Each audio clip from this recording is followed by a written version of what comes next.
I was in an interrogation room when I realized the man I loved had sold me out. Not because he confessed, not because they found proof, but because the agent across from me slid a folder across the table. And everything inside it was signed in my name, not his. The moment I saw the offshore transfers, the fake invoices, the company loans, I knew.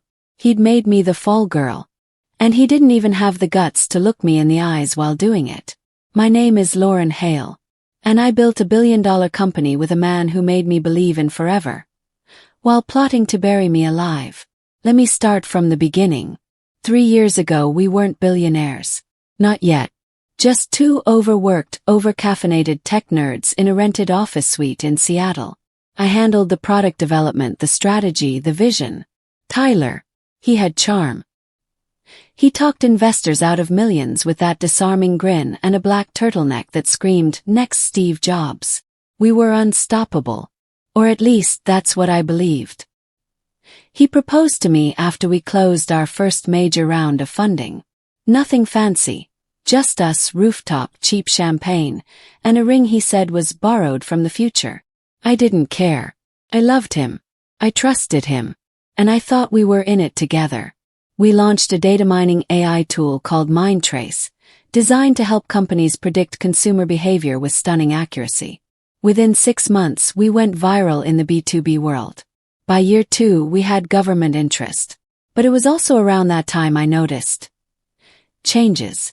Tyler started keeping things from me. First it was small. Emails I wasn't CC'd on. Meetings I wasn't told about. Then came the excuses. You were too busy. It was just investor stuff. It's better if they see one unified voice. I let it slide. 'Cause I loved him. 'Cause we had a future. But love doesn't stop fraud. The first time I noticed a missing wire transfer, I brought it up. He shrugged and said, "Lauren, trust me. It's all structured." But the next day, that same money showed up in a new holding account, one I never signed off on. One in the Cayman Islands. He said it was temporary. I should have left then. Should have hired a lawyer. Should have checked every line of our finances. But instead, I went on a weekend retreat with him to Lake Tahoe. He made me believe we were just taking a break from stress. Looking back, it was probably to buy time. Because 2 weeks later, he was gone. Vanished. No warning. No email. No voicemail. Just a shredded paper trail and a phone number that no longer worked. Then the IRS came. Then the SEC. Then the DOJ. And all of them had the same question. Why is everything under your name? So there I was. Loan. Bank accounts frozen. Reputation bleeding out online. Billion-dollar girlfriend scam. That's what the headlines called me. They thought I was his partner in crime. That I helped him vanish. That I was the pretty face behind the theft. They didn't know the truth. Tyler forged everything. Doctored my digital signatures. Deleted all his own traces from the financial logs. Every single damning transaction. All of it pointed to me. They even had surveillance footage of me withdrawing $250,000 in cash, except I wasn't in the city that day. That's when I realized he'd hired someone who looked like me. The detail chilled me. He planned this for months, maybe even years. I didn't cry. Not yet. What I did do. I remembered something. A slip. One thing he'd told me after a drunken night celebrating a defense contract. He laughed and said, "No matter what happens, I always keep a copy." Hidden where no one would look. At the time I didn't think anything of it. But now I needed to find out exactly where Tyler had hidden that copy. Because somewhere he left a fingerprint. One mistake. And when I find it, I'm not going to the authorities. I'm going to ruin him myself. That's how it started. That's the day I stopped being his partner. And became his hunter. I didn't sleep the night I left the interrogation room. I went home to an apartment that still smelled like Tyler's cologne, still had his sneakers by the door, and his toothbrush in the bathroom. My body wanted to shut down, but my mind wouldn't let it. I sat at the kitchen table, the same one where we used to write pitch decks and dream of billion-dollar buyouts, and stared at my laptop for hours. I couldn't cry. Not yet. The betrayal hadn't sunk deep enough to bleed. Not until I opened our shared business drive and found it wiped clean. Not until I logged into our investor portal and realized I had no access. Not until I checked my phone and saw 3 missed calls. All from journalists. That's when I really understood. Tyler wasn't just gone. He'd erased me. He didn't just steal the money. He stole my name, my voice, my proof. And he did it with a smile. The next few weeks were a blur of legal letters, asset freezes, and public humiliation. I'd walk into a grocery store and see my face on a tabloid near the register. Billionaire beauty or billion-dollar thief. Headlines didn't care about evidence. They cared about scandal. And Tyler had given them a perfect one. My inbox was flooded with reporters asking if I'd staged the entire thing as a publicity stunt. Venture capitalists I once pitched to were suddenly deeply disturbed by my involvement. Even my own sister called me and said, "Lauren, just tell me you didn't do it." That one hurt the most. I wanted to scream. I wanted to burn every file he left behind. But instead I did the only thing I could. I started digging. Remember that drunken line Tyler had said about keeping a copy of everything? I clung to that like oxygen. It was vague. No location, no context, but I knew him. Tyler was arrogant. He believed he was smarter than everyone else.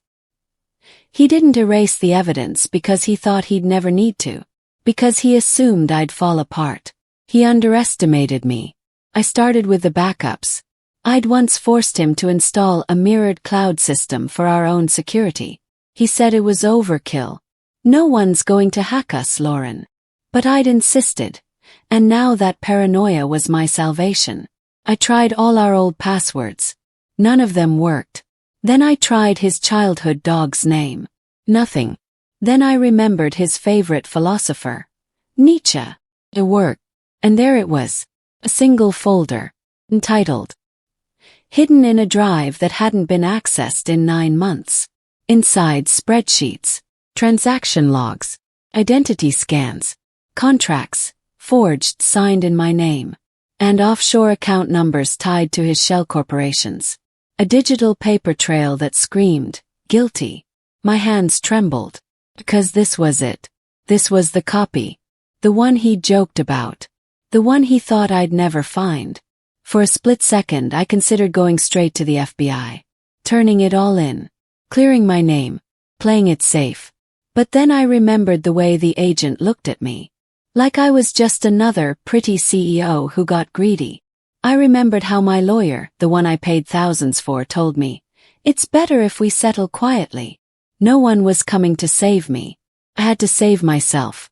And that meant destroying Tyler on my terms. So I disappeared. Not literally. Not yet. But I stopped answering calls. Deleted every public trace of my life. Moved out of my apartment. Cut contact with friends. Became a ghost.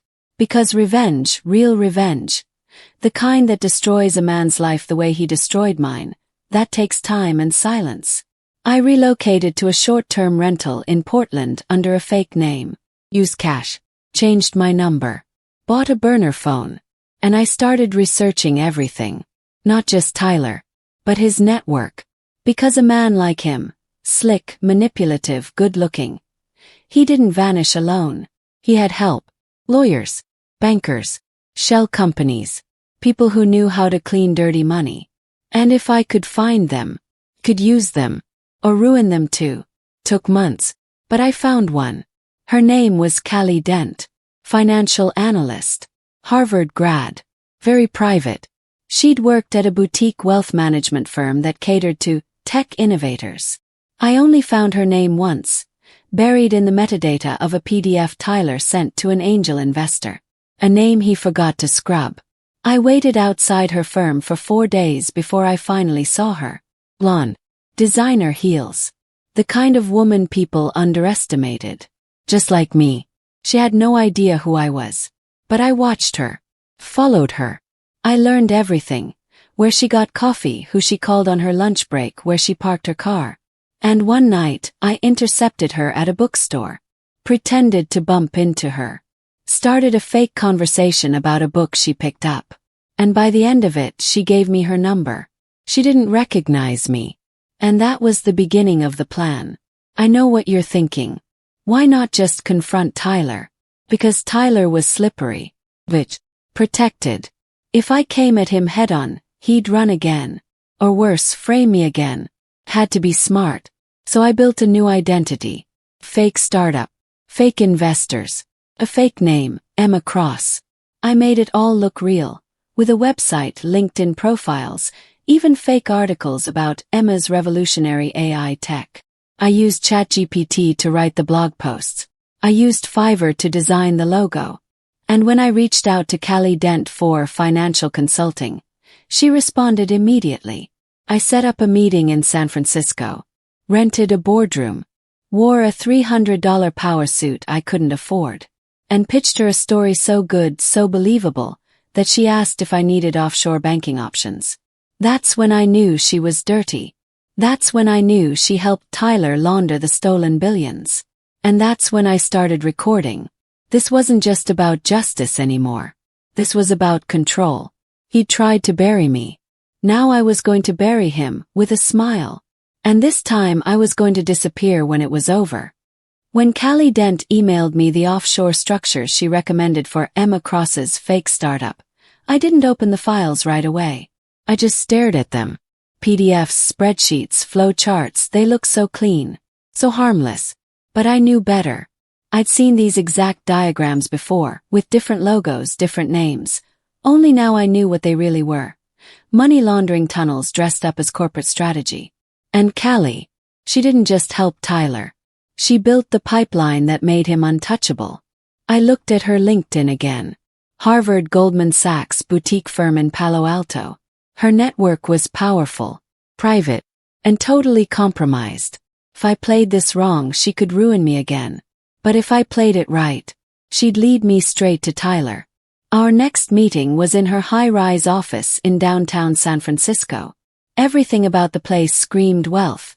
The minimalist decor, the curated art, the curated personality. Callie wore a soft gray blazer over a black silk blouse. And those heels again, Louboutins. Sharp, red-soled, expensive. She offered me champagne. I declined. She smiled. Good. Means you're serious. She thought she was evaluating me. But I was studying her. Her language. Her rhythm. The way she glossed over regulatory issues and flagged jurisdictions, like she was reading me a weather report. Callie wasn't just an enabler. She was a professional criminal in a power suit. By the end of that meeting, she'd offered to introduce me to a trusted client who's worked through similar international limitations. She never used Tyler's name. But I knew it was him. He was still out there. Still pretending to be legitimate. And now, through Callie, I had a line straight to his door.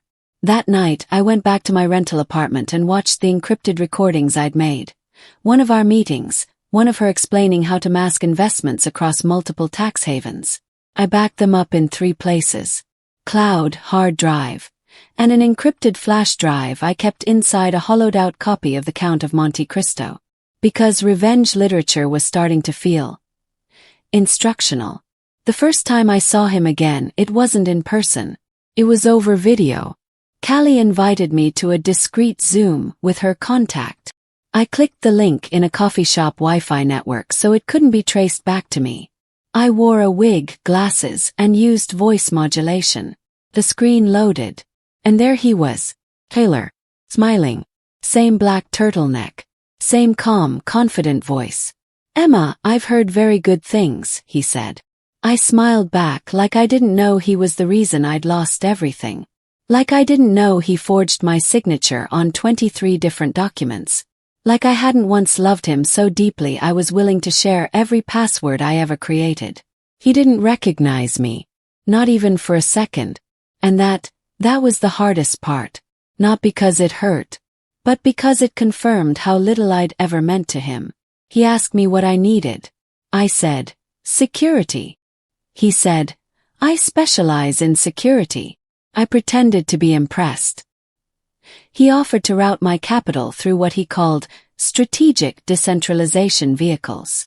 I asked for a sample proposal. He agreed. Within minutes, I had it.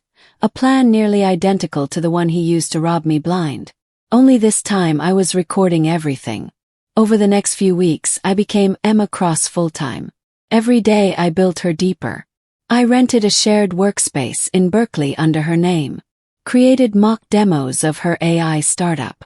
Even gave fake TED-style interviews via pre-recorded footage. The more real I made her, the more relaxed Tyler became. He started emailing me directly. Flirting. Suggesting we meet when the time is right. He was drawn to power. It didn't even matter who wore the face. What mattered was the illusion of control. But the closer I got, the more dangerous it became. Because Tyler had eyes everywhere. One mistake, and I'd vanish just like he did. Then one morning I got a message from an old contact in New York. A data forensics guy named Jules. We'd worked together during the early beta phase of Mindtrace. He owed me a favor. And he delivered. Got a ping on someone matching Tyler's alias, using a VPN to log into a Swiss bank account. The account's tied to an IP used 6 months ago in Morocco. Same account is now sending micropayments to a hotel chain in Miami. It was the first confirmed physical location I had on him in almost a year. I booked a flight within the hour. Miami was humid, loud, and disorienting. I stayed in a no-name motel outside Brickell and watched the hotel Tyler was using from a rented van. He never left through the main entrance. Always the side door. Always sunglasses. Sometimes a hat. Always alone. No security. No entourage. He was hiding. But not careful enough. I tracked his routine for 6 days. Day 1, gym. Room service. Laptop in the hotel lounge. Day 2, boat rental. No guest. Day 3, call with Callie. Overheard him say, the numbers are clean. Day 4, spa. Alone again. Day 5, nothing. He stayed in. Day 6, he made a mistake. He met with someone. A man I didn't recognize. They exchanged a silver briefcase. Classic, I know. Took photos. Recorded it all. Then I followed the other man. Led me to a gated mansion in Coconut Grove. And that's when I knew. Tyler was laundering money through private real estate. Now I had leverage. Now I had something the DOJ would kill for. But I didn't go to them. Not yet. Instead I called him. Zema. Told him I was ready to meet face to face. He agreed. Same hotel. Private suite. Champagne on ice. It was almost poetic. I wore a red dress. The same one he bought me after our first acquisition deal, before the lies. Before the betrayal. I wanted him to see it and wonder why it felt familiar.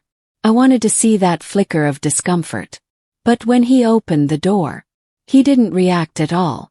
Not until I stepped in and said, "Hey Tyler. It's been a while." His face dropped. 1 full second of silence.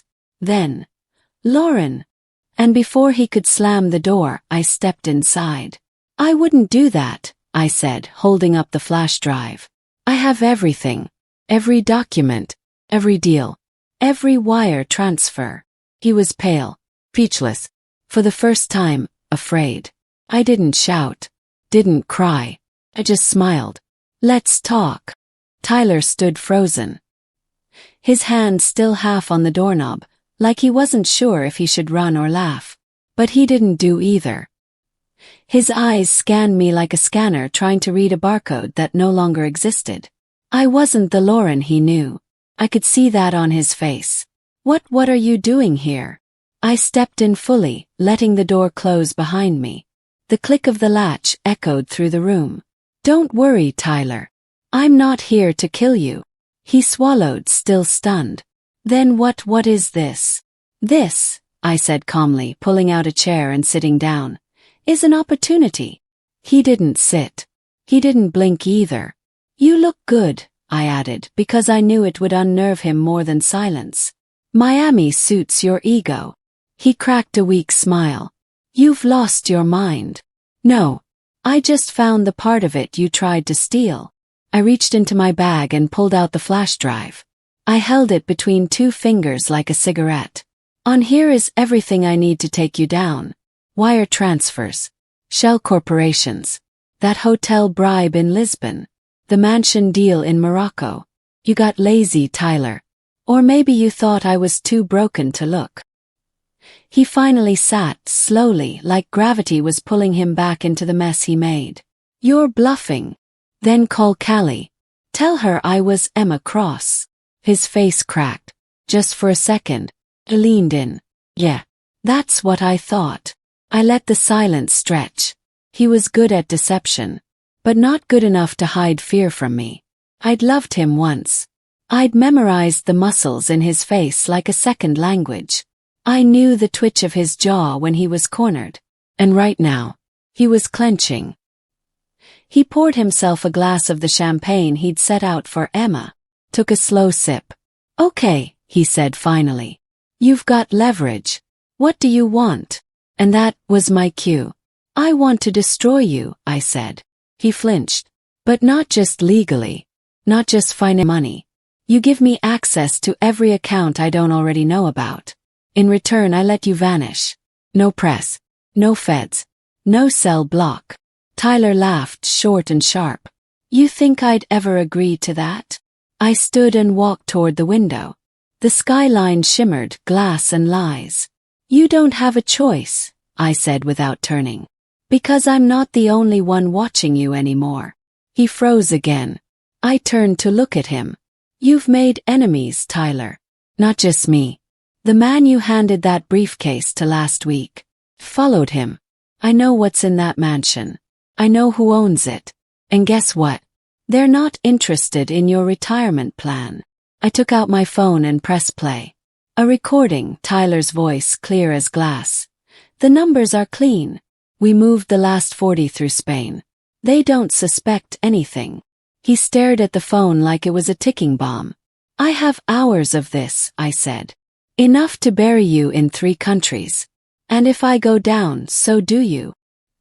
He sat back in the chair, breathing shallow. You've changed, he said finally. Good, I said. I needed to. We negotiated for 3 hours. $500 million. In tranches. Through accounts I verified. I let him think he was still in control, that this was him salvaging something. But every part of that meeting was scripted by me. I gave him a deadline. 72 hours. Wire the first transfer. Prove you're willing. He agreed. Or pretended to. But I knew Tyler. He'd never hand over anything unless he had a backup plan. So I made mine airtight. I left the hotel with the flash drive still in my purse, but not before duplicating it to a hidden server in the Netherlands. I used a dead-drop email to send copies to 3 journalists and 1 DOJ contact with instructions to release only if I went dark. Then I called Jules. Time for Phase 2. Phase 2 was public destruction. Not of Tyler, not yet. But of the ecosystem that enabled him. I started with Callie. Sent her an anonymous packet. Excerpts from her own emails, banking logs, voice recordings. She called Tyler immediately. I knew because I was still intercepting his phone. Burner number cloned through an old vulnerability Jules found in his encrypted messaging app. She was terrified. Did you talk? She demanded. Tyler said. Of course not. But she knows, Tyler. Then handle it. Her silence was gold. She wasn't going to. She was going to run. And that was exactly what I needed. 2 days later, Callie resigned from her firm. No explanation. Her name quietly removed from the company site. That sent panic signals across Tyler's other allies. I watched the ripples from a coffee shop in Boston, eating a muffin like it was popcorn. That same afternoon, I received the first wire transfer. $250 million. From an offshore trust in Luxembourg. Confirmed. Irrefutable. And with that, the fuse was lit. I called the DOJ contact I'd quietly built trust with. Agent Clark. Smart. Strategic. Actually listen to me. I have evidence, I said. And I want immunity in exchange. Immunity for what? For knowing how this whole system works. Then, send it. All of it. By the time the final tranche landed, Tyler had no idea the agents were already watching him. He was making backup plans. booking flights under aliases, transferring art pieces out of vaults. It was pathetic and poetic. I flew back to Miami and watched from across the street as they arrested him outside a yacht club. Calm, no struggle. Like he'd finally run out of stories to tell. The headlines broke 2 days later. Tech tycoon arrested in billion-dollar fraud case. Hidden whistleblower brings down finance syndicate. They didn't name me. That was intentional. I was a ghost again. But this time on my terms. I didn't take the money. Not all of it. I redirected most of it to every vendor, employee, and investor Tyler had stolen from. Quietly. Without fanfare. Some checks arrived anonymously. Others through a shell foundation I set up called Second Trace. Because sometimes the best revenge isn't noise. It's precision. It's watching the empire fall. And knowing you lit the match. So that's my story. Or at least, the part you're allowed to hear. Maybe someday I'll tell the rest. Maybe not.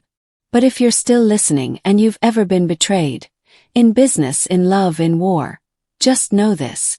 You don't have to stay the victim. You can disappear, rebuild, and come back with fire in your veins and evidence in your hands. You just have to want it enough. There's something no one tells you about revenge. After you win, the silence is deafening. The noise disappears. The target falls. And you're left with the echo of every step that led you there. For months, I dreamed of the moment Tyler would be in cuffs. I thought I'd feel triumphant, alive, vindicated. Instead, felt hollow. Not because I regretted what I did. No, not even for a second. But because I didn't realize that destroying Tyler wouldn't bring back what he took from me. And that was the next war I had to fight. The day after the arrest, I checked into a small coastal house in Maine. No cameras.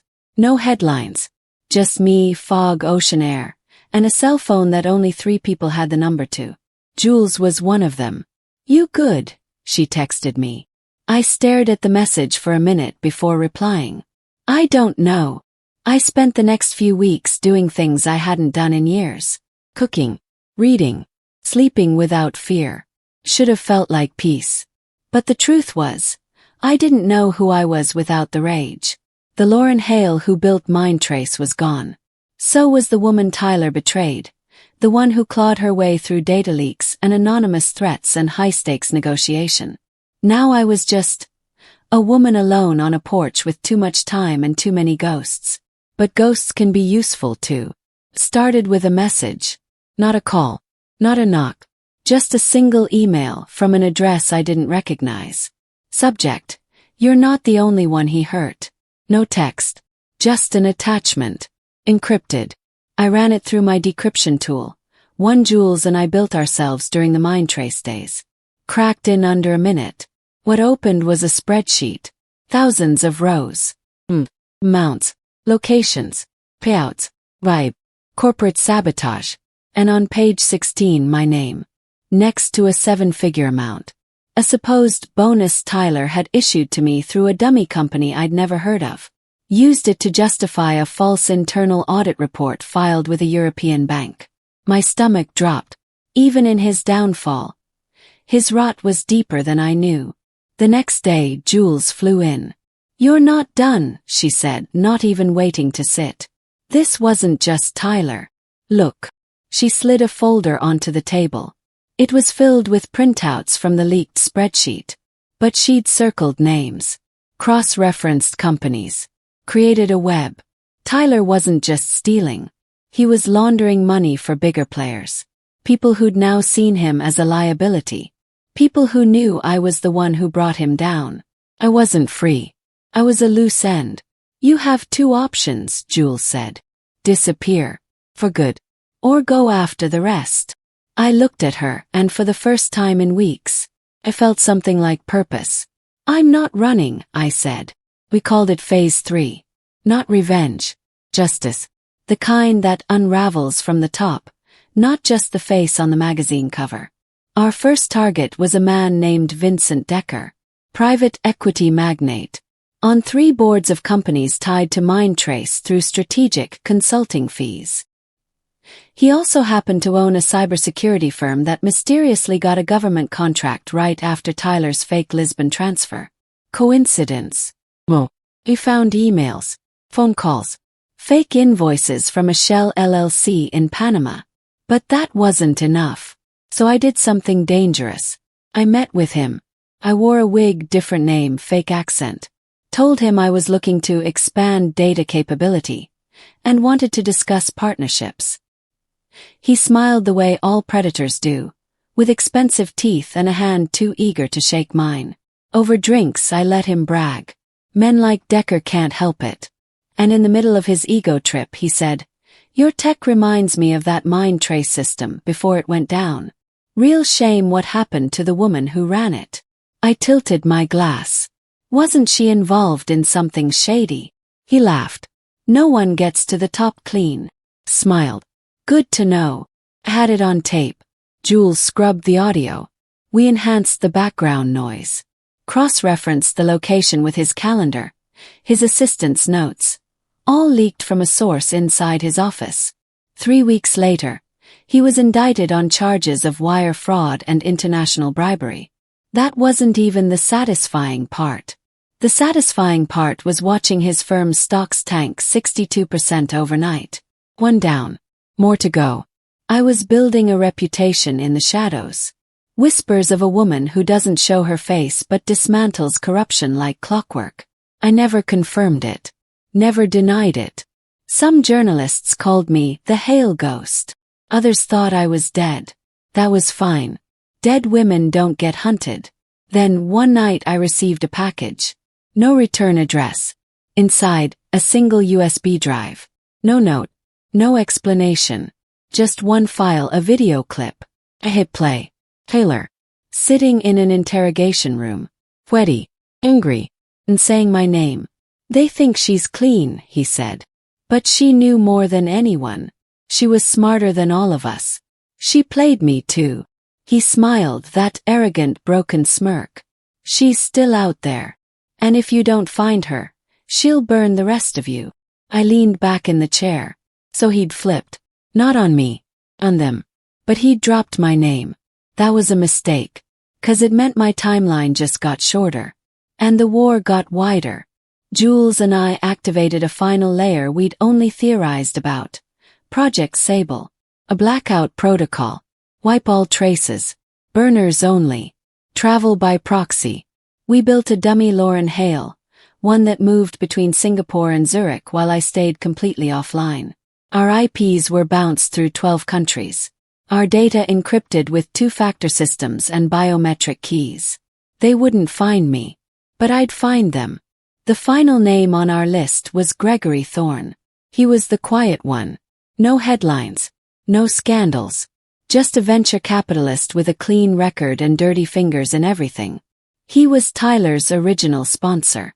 The one who taught him how to launder. And the one who made sure every deal was done in someone else's name. Mine included.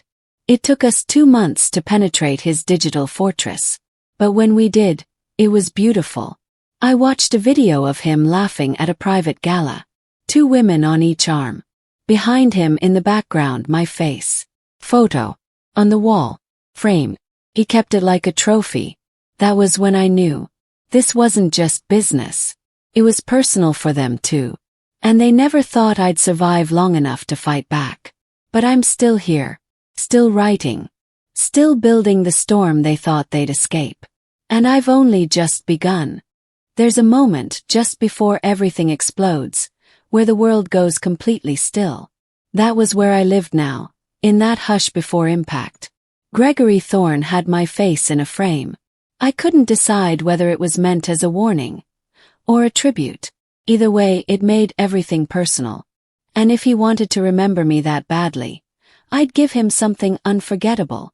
I'd bring down his entire empire. We started with the yachts. Gregory owned 5. We didn't care about the boats. It was what was inside them. Offshore meeting spots, floating safes, hidden drive archives with names and dollar signs encoded in GPS routes. It was elegant in its own disgusting way. But people always leave fingerprints. And Gregory had a habit. He recorded everything. I don't mean cameras. I mean journals. Encrypted analog to digital transcriptions, complete with timestamps and notes on each transaction. He dictated them into a secure drive, one protected by a biometric passkey and a rolling voice recognition lock. It was stored in a hard vault inside his flagship yacht, the Artemis. So I got on it. It was docked in Cannes under routine maintenance. I slipped aboard as a technician, thanks to a forged work order and an old contact of Jules who owed me a favor. Inside, the yacht was exactly what I expected. Sterile, white, rich. But in the lower deck, behind a private bar and a hidden sliding wall, was the vault. 12-digit code. Voice ID. Fingerprint scan. I had none of them. But I had a plan. Weeks before, we'd intercepted an audio clip of Gregory speaking at a closed investor dinner. From it, we reconstructed his voice. Jules built a dynamic speech generator that could mimic him, using the same inflection, pitch, and pacing. We synced it to a hidden earpiece and a smart playback device. And in that room, surrounded by silence, I triggered the phrase. Open Protocol 7. Gregory Thorne. Confirmed. The lock beep. Accepted. My heart didn't beat for the next 4 seconds. Then a click. Access granted. Inside was everything we thought, and more. He'd documented every move since 2013. Transactions tied to offshore warlords. Manipulated elections in tech startup-rich territories. Fake charities used to launder billions through shell educational grants. And worse, files tied directly to government contractors, including those who once worked with Mindtrace. Tyler was just a pawn. Gregory was the architect. I downloaded it all. Every file. Every memo. Every recorded call. And then I left a note. Handwritten, folded neatly, and left right where the hard drive had been. The girl on your wall says hello. We left France within hours. The documents were too hot to keep in a single place. We split them. 3 encrypted drives. 3 cities. 3 carriers who didn't even know they were carrying anything. But before we could even breathe, Jules went dark. She didn't miss check-ins. Ever. Especially not when we were live with data like that. I pinged her burner dead. Tried her backup silent. My stomach dropped. Then the message came. No words. Just a location pin. Zurich. Private airstrip. And a countdown clock. 48 hours. I landed in Zurich with 2 suitcases. One with a decoy drive, the other with gear. I didn't. That was his biggest flaw, you know. He underestimated you. I never did. He gestured to Jules. I didn't hurt her. But you know how this goes, Lauren. You give me the drives, I let her go. Simple. I stepped forward. You want the drives.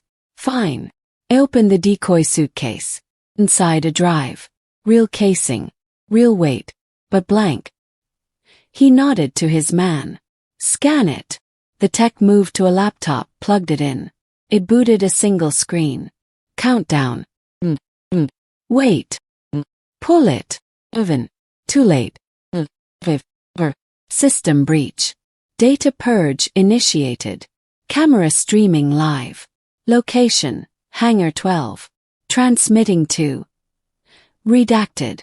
They freaked. Gregory roared, lunged for the laptop, but I was already moving. In the chaos I reached Jules. Cut the ties. Pulled her up.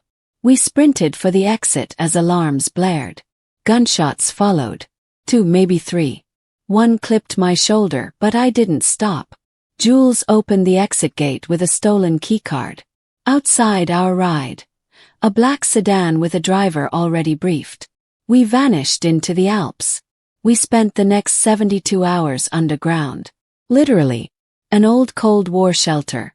Repurposed, abandoned but secure. Jules was okay. Shaken, bruised but intact. She looked at me once we were safe and said, "Did you record him?" He nodded. And smiled. Because every word Gregory said, every threat, every arrogant confession, had been picked up by a directional mic sewn into my coat collar. The files from the yacht were damning. But his own words. That was the nail in the coffin. We uploaded everything to 3 whistleblower platforms. Anonymous, verified, simultaneous. By the time the authorities reacted, the media had already eaten it alive. Headlines screamed, "Billionaire Kingpin Exposed in Global Tech Laundering Scandal." Insider audio reveals decades of corporate collusion. Former Mindtrace founder at center of global justice storm. But for once, it wasn't me being burned. It was them. Gregory fled. Private plane. Fake ID. Eastern Europe. Didn't matter. Interpol got him 2 days later at a border crossing.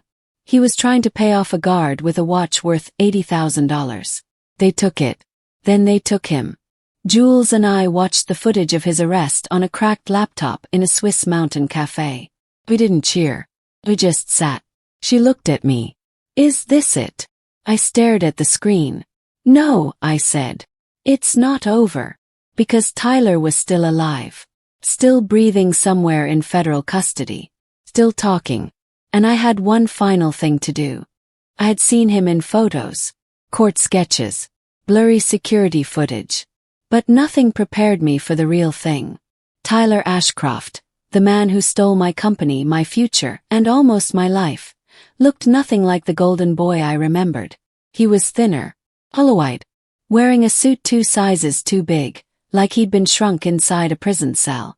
But his smirk, that was still there, faint, crooked, defiant.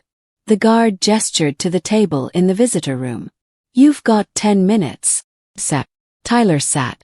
And for a moment we just stared at each other. "You really did it," he said finally, voice low. "Gregory's gone. They showed me the arrest in here. That was you." I didn't answer. He leaned forward. "Lauren, I underestimated you."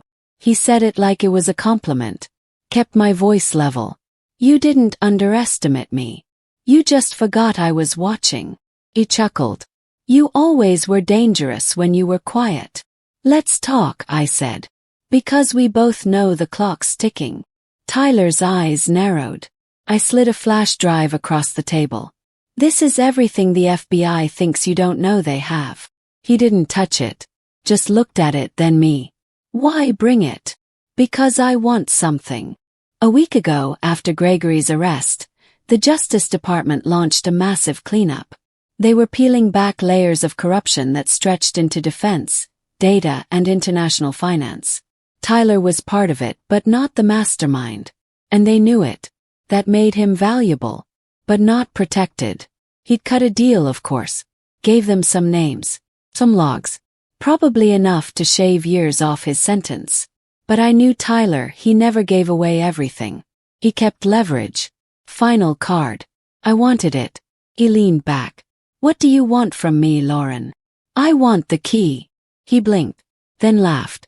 "You're serious?" "There's another vault," I said. "I know it exists. Gregory mentioned it. The deep archive.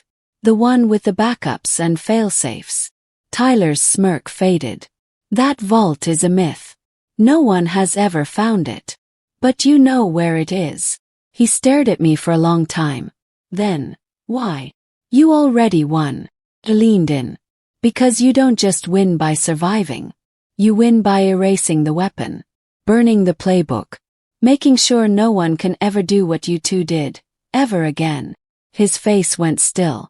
"You're not here to save the world," he said. "You're here for revenge." I said nothing. He tapped the table. "You know, I almost told you. That night. Before I disappeared. I almost warned you." My throat tightened. "But you were so full of hope. It would have made it worse. You took everything from me." He nodded. Slowly. "And yet here you are. Stronger. You don't get credit for that." He finally touched the flash drive. And whispered. "Zurich. Storage Depot. Unit 408B. But the key. It's not digital. It's a person." I frowned. "Who?" He looked directly into my eyes. "Your old CTO." Froze. "Clara." He nodded. "Gregory bought her out 6 months before we collapsed. She knew about all of it. She built the second layer access. She was his failsafe. I hadn't spoken to Clara in over 2 years. We'd fallen out after Tyler's betrayal. She left quietly, right before Mind Trace hit its peak. I always thought it was personal. Now I knew better. Why would she work with him? Tyler shrugged. Everyone has a price. Understood. Where are you going? He asked. To finish this. He called out just before the door opened. Lauren, it won't bring you peace. Turn. No, I said. But it will bring me closure. Finding Clara wasn't hard. She'd moved to Vancouver, changed her name slightly, and lived in a sleek high-rise with a view of the harbor. It took Jules less than a day to pin her down. I went alone. Didn't ring the bell. Just waited in the lobby until she appeared. Coat draped over her arm, coffee in hand, sunglasses on like nothing in the world could touch her. I stepped in front of her. She stopped cold. Lauren. I didn't smile. We need to talk. She looked around. This isn't a good time. I'm not asking. We went to a cafe down the block. Quiet. Expensive. She sat stiffly, barely sipping her drink.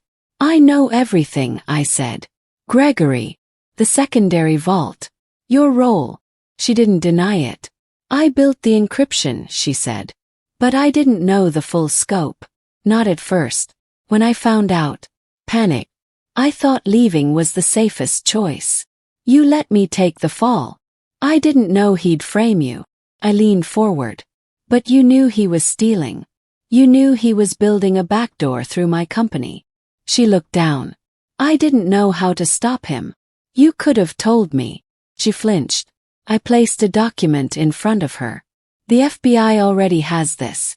You're already implicated. But I'm giving you a chance. Help me unlock the archive. And I'll tell them you cooperated. She stared at the document, then at me. You're still the same, she whispered. No, I said. I'm not. That's the problem. 2 days later, Clara and I were standing in an underground vault below Zurich's financial district. Jules was on a secure video line. The vault door was massive, old-world design with modern tech integrated into the steel. Clara input her code, spoke a phrase in German. The lights blinked green. Then the door opened. Inside were rows of data drives. Shelves stacked with thermal-sealed cases. Codes. Bank accounts. Proof of every dirty deal Gregory and his people had ever touched. And among them, trace. Everything. The original datasets. The manipulated ones. The illegal scrape logs. The side deals with government surveillance contractors. Everything that could destroy dozens of careers, or start a new scandal overnight. I looked at Clara. She nodded once. Now what? We took the drives, copied the ones we needed, locked the rest away, behind a new key, stored with a watchdog group that specialized in whistleblower security. No leaks, no drama. Just one quiet message to every single person whose name was in those logs. We have the receipts. Try anything and it all goes public. That was how I broke them. Not with lawsuits. Not with fire. With fear. The same kind they once used to control everyone else. 3 months later, I walked back into the rebuilt Mind Trace HQ. This time, it wasn't a war zone of secrets. It was clean, fickle, transparent. I wasn't CEO again. I didn't want that. But I joined the board. I rebuilt the code. And every single line of it had my fingerprint. Not his. That night, I sat on the balcony of my apartment in New York. The city buzzed below. I held a glass of wine, my phone beside me. I tapped play on the last audio file. Tyler's voice. That moment in prison. You always were dangerous when you were quiet. Smiled. Then deleted it. It's strange how silence feels heavier after victory. For months, every step I took was driven by survival. Strategy. Revenge. There was noise in my mind constantly. The noise of risk, of planning, of betrayal echoing over and over. But now, as I stood inside the empty Mind Trace boardroom again, newly renovated, fresh floors, new faces, the quiet was deafening. Because revenge doesn't feel like fireworks. Feels like a locked door. One you've finally closed. But you're still holding the key. The media storm following Gregory's arrest was massive. His fall was public, vicious, and international. His name trended for weeks. Think pieces poured in. Politicians distanced themselves. Lies vanished. But not everyone celebrated. Some whispered I had gone too far. That I was ruthless. That I'd become what I once fought against. They weren't entirely wrong. But they weren't right either. I kept my distance from the press. Let my lawyer speak when necessary. The new board chairman, a woman named Lillian Mendez, did most of the public-facing work. But behind the scenes I was building something bigger. Not just revenge. Control. Because Tyler and Gregory taught me one brutal lesson. When you give away your power, people decide who you are for you. Never again. Started small. A foundation focused on ethical AI. Then an incubator for female founders in data tech. Then a silent acquisition of a company Tyler once tried to buy and destroy. I bought it quietly under a shell name. Piece by piece, I stitched together a new kind of empire. Not flashy, not loud, just unstoppable. Still, something lingered. Something unfinished. One evening, Jules called me from DC. "You might want to see this," she said. A file arrived in my inbox a few minutes later. Unmarked. No metadata. Just footage. Opened it. My stomach clenched. Taylor. He wasn't in prison anymore. Not exactly. His sentence had been reduced, severely, in exchange for continued cooperation. They'd moved him to a federal witness facility. Remote. Restricted. But not a cell. And now, according to the footage, he had internet access. And he was writing blog posts, opinion pieces under a pseudonym. Slowly building a following again. Cult of tech redemption. The Phoenix narrative. I met Jules at a rooftop bar in Brooklyn a week later. "Do I destroy him?" asked. She stirred her drink. "You already did. This is just ego fumes. But what if he starts again? What if someone funds him?" She raised an eyebrow. "Then you end it. Again. You have the resources. The reputation." He nodded. But I couldn't stop thinking about that smirk. He was still out there. Still spinning lies. Still breathing. I flew out to meet someone I hadn't spoken to in almost a year. Marshall Callahan, the FBI contact who first tipped me off when everything fell apart.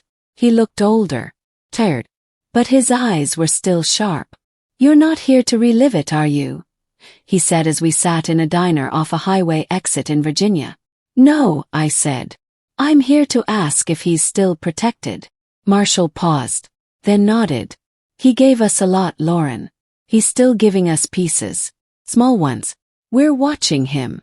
"Not enough," I said. Marshall leaned forward. "What are you asking? Permission? Oh, a warning. Maybe." That night, I drove to a coastal house I'd rented under an alias. No security. No cameras. I needed silence. Reflection. Closure wasn't a headline or a court ruling. It was internal. It was emotional. And mine was still incomplete. 2 days later, I did something I hadn't done in years. I met with a therapist. Dr. Evelyn Nash. Highly recommended. Discreet. Not part of any official network. I sat in her office, stared at the clean white walls, and finally said it. "I don't know how to stop fighting." She didn't interrupt. "I built my world around revenge. Around pain. I won. I know I did. But I'm still chasing ghosts." She waited, then asked gently, "Do you want to stop fighting?" I blinked. "Do I?" I spent the next few weeks sorting through old files. Emails. Messages. Code logs. Things I'd saved not because they were useful, but because they reminded me of who I was during the storm. Some were angry. Some were desperate. Some were hopeful. One stood out. A draft of a letter I never sent. Tyler. Written the night I discovered the offshore account. The night everything cracked. It started with, "I don't know who you are anymore. And I'm terrified you never were the person I believed in." I never finished it. I read it 3 times. Then deleted it. Then something unexpected happened. Podcast. Not just any podcast. A top tech series run by a former journalist who once tried to ruin me. Now rebranded. Seeking Truth. And they'd booked Tyler Ashcroft. I got the alert a day before it went live. Jules sent me one word. Problem. I watched the teaser. He was sitting in a minimal white studio, talking to a soft-voiced host, wearing a tailored blazer, hair longer, voice smoother, rehabilitated, respectable, lying. I didn't respond immediately. Then I called Lillian, the new Mind Trace chairwoman. Do we own anything near River Studios in LA? Pause. That's where they record. Yes.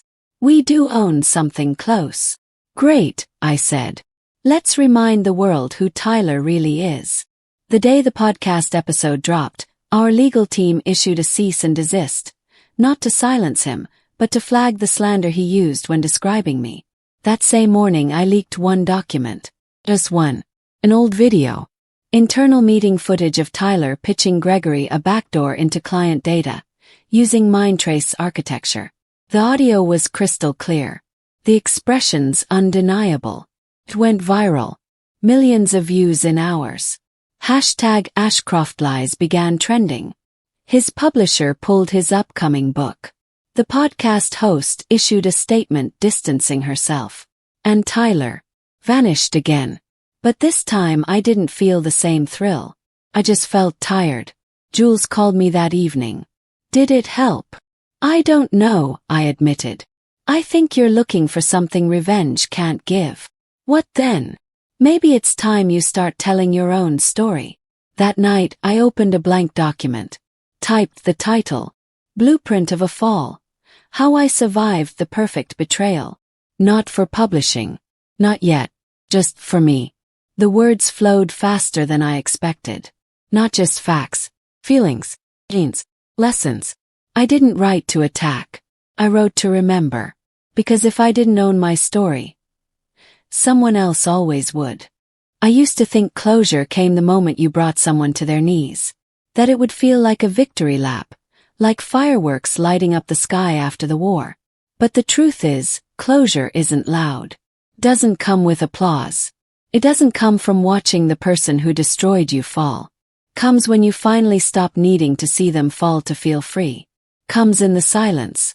In the stillness after everything has burned down, and you're the one standing in the ashes, alive, changed, unbroken. The morning of the Hale Initiative launch, I stood in front of the mirror in a private green room of the venue we rented. It wasn't a luxury hotel ballroom. It was a renovated industrial loft in Soho, now turned into a hub for women in tech. My hair was pulled back tight, my suit crisp, my name printed on the program in bold letters. Founder and visionary, Lauren Hale. I didn't need to wear anything flashy. I was the legacy now. Jules met me backstage. Her eyes were glossy, but she blinked it back quickly. You did it, she whispered, her hand squeezing mine. Really, Lauren. You made it through. There were moments I wasn't sure I would. After everything with Tyler, the betrayal, the court battles, the media firestorm, and the sickening way he tried to claw back relevance through fake redemption, I had carried so much weight for so long. But standing there about to walk on stage in front of hundreds of people, founders, funders, former critics, I realized something. I no longer needed the world to see Tyler fall. Because I had risen higher than he ever would. The Hale Initiative was more than just a company. It was a movement. We'd already quietly invested in over a dozen startups led by women, several of which were solving real-world problems Tyler's old firms used to exploit. One of our investments had just secured a defense contract, the same one Gregory once bragged about being impossible to win. That irony didn't even make me smirk anymore. It just affirmed what I knew. I had surpassed them, and I had done it on my own terms. I walked out to the stage. The applause that met me wasn't deafening. It was steady, grounded, earned. And as I looked across the room, I didn't see Tyler. I didn't see Gregory. I didn't see the old ghosts who haunted me. I saw future CEOs. Women who were building something real. Something clean. Something powerful. Tyler, as far as I knew, had retreated into the shadows again. His fake redemption arc had fizzled out. After the podcast scandal and the leaked boardroom video, his followers had turned on him. The publisher dropped his memoir. His speaking invitations dried up. The tech world moved on, as it always does, leaving behind the wreckage of another man who thought he was untouchable. And yet, that wasn't the revenge I thought it would be. Watching him fade didn't make me feel whole. It just reminded me that people like him always want the last word, and the best revenge wasn't silencing him. It was writing my own ending louder than anything he could say. And I did. I finished writing my story, a memoir that I kept for myself, at least for now. I called it Blueprint of a Fall. How I survived the perfect betrayal. Not to reopen wounds, but to trace the path I took.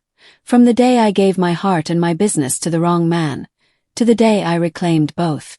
Some nights, I still wake up thinking about that final phone call from Tyler. The one where he begged, cried, lied again. Where he told me he still loved me. That he never meant for it to go that far. That he was scared. And I remember sitting in my dark apartment, holding the phone to my ear, and realizing something life-changing. I didn't love him anymore. I didn't hate him either. I felt nothing at all. That was the closure. That was the end. To anyone who's still holding the weight of betrayal, I see you. It was you. And I want you to know something important. You don't need to destroy the person who hurt you to rebuild yourself. You don't need to scream to be heard. You just need to keep moving forward. Even if it's slow. Even if it hurts. One quiet, determined step at a time. You win by outliving the betrayal. You win by becoming someone they no longer have access to. And most of all, you win when you stop fighting them and start fighting for yourself. Thank you for staying with me through this story. Through every dark twist, every painful moment, every spark of hope. If Lauren's journey moved you, taught you something, or kept you hooked till the very last word, do me one simple favor. Like the video, subscribe to the channel, and turn on the notification bell because more stories like this are coming. Real stories, raw stories, stories about women who rise, and who refuse to let betrayal be the end of their story. Because this is just the beginning.